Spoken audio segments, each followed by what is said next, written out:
So there's been a lot of talk about Mary being called Co-Redemptrix.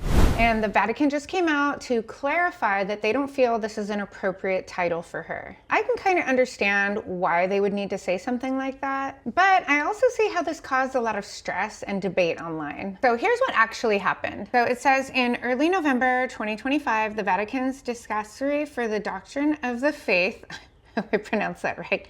Basically, it's the office that safeguards church teaching, released a document called the Mater Populi Fidelis, Mother of the Faithful People of God.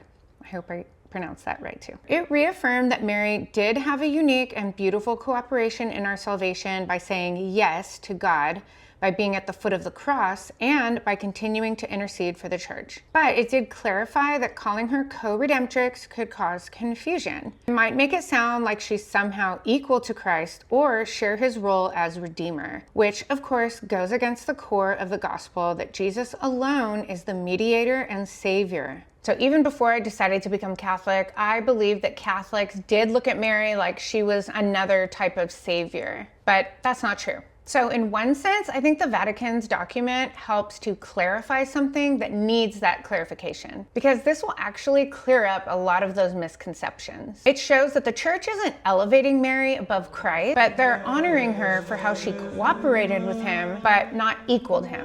So I also understand why some Catholics are upset about this. I think some people feel like this clarification is watering down some of that Marian tradition, or that the church is trying to appease Protestants. Others see it as a theological guardrail, as a way of protecting the central truth that Christ alone is our Savior. Communicate clearly in a world that already has so many misconceptions about Mary.